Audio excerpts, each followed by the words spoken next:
Hi, my name is Ester Fehr, and I'm here in Bolivia, close to San Jose de Chiquitos, in a community called Hacienda Verde.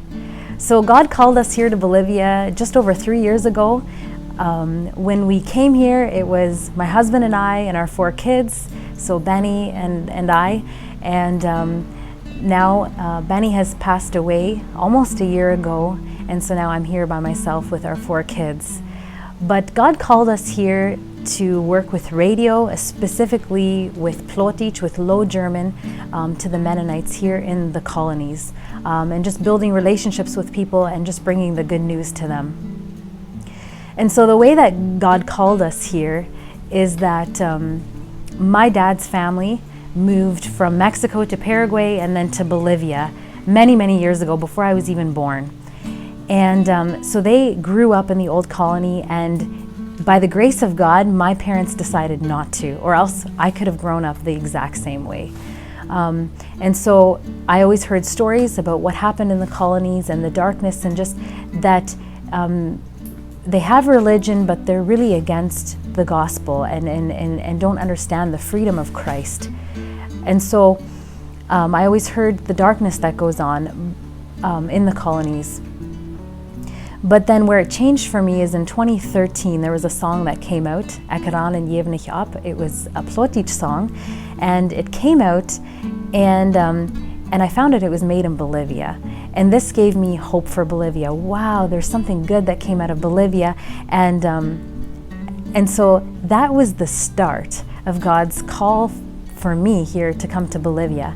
And it was interesting because I felt it so strong in my heart that we needed to be here in Bolivia. And then when I would talk to Benny about it, he said, no, I don't know if we're actually called there. Like, he didn't feel it at the same time. And so I always wondered, I often in my prayers would be, God, why are you calling me if you're not calling my husband? I know for a fact you're not pulling us in different directions. You want us, it's marriage. We're supposed to be going towards the same things.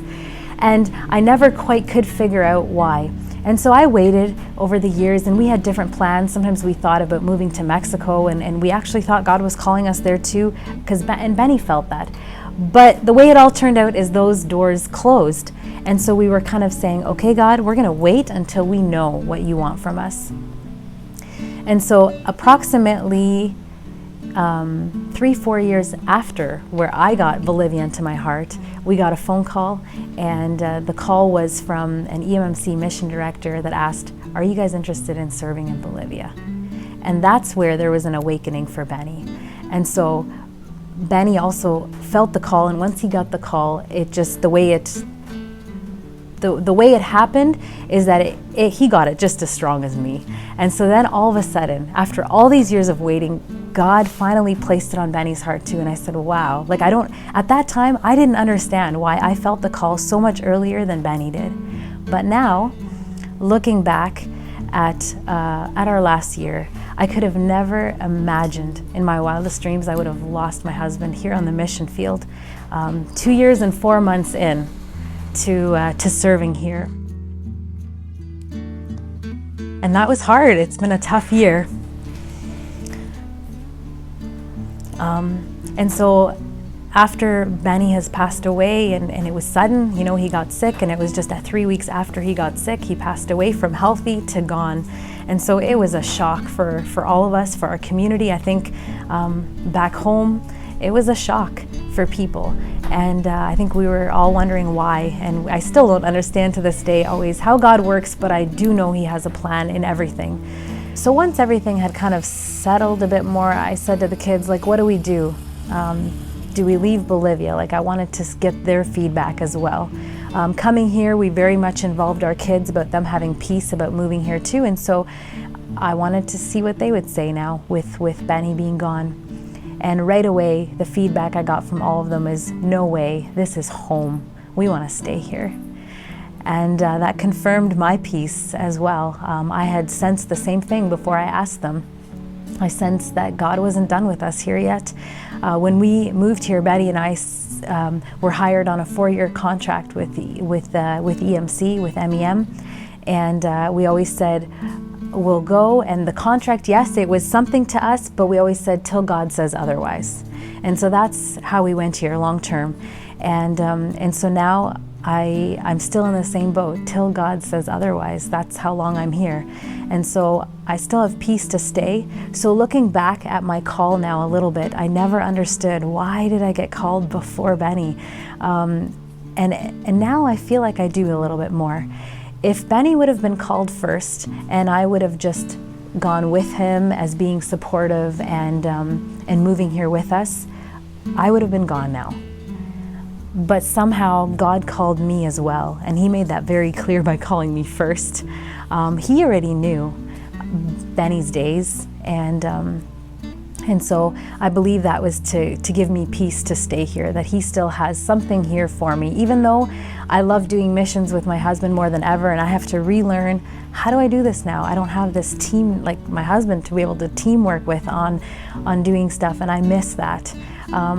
But I have to believe that God still has a plan and that he can use even this. And I often think that, I often pray that God, help it not be for nothing that we're going through this hard times, that other people can be helped as well, or that there can be a harvest that can come out of our tears.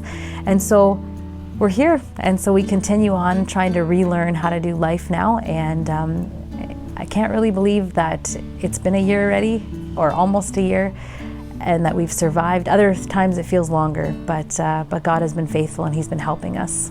So one of the things Benny and I talked about before we moved here is that we wanted to make sure it was God's call in our life that we were supposed to be here in Bolivia, because we knew it wouldn't always be easy on the mission field, but we knew it would be easier if we had the confirmations that God had called us here. Then we wouldn't doubt when the hard times came. And so we definitely got confirmations in so many different ways, from the people around us, from church, from our own kids, and from what we were going through. We just got confirmations all over the place, and finally we just had to step out in faith and go. Finally, we had to say, you know what, how many more confirmations do we need? It's almost like we were waiting for more and more and more confirmations, but finally we said, no, we now actually have to step out in faith. And so that's what we did. And sure enough, we haven't gone through easy times over the last years here, but we've never doubted that we shouldn't be here, because that's how clear God's call is for us. So my question is to you, is God calling you to missions? Is he calling you here to Bolivia to work with the Plotich Mennonites? There are so many different ways you can help here. Are you a nurse or a doctor, a teacher, somebody who's really good with tech stuff? We need you. There are so many unreached people here still in Bolivia. There could be up to about 150,000 Low German Mennonites that are in bondage in these colonies, and a small percentage has only been reached. And our time in one day is not enough to reach everyone, to build relationships. And so ask yourself, is God calling you? And I have to say, it is worth it. Even through everything we've been through here, the blessings still outweigh. And so it's not easy. You got to be up for the challenge, but you get front row seats to what God is doing.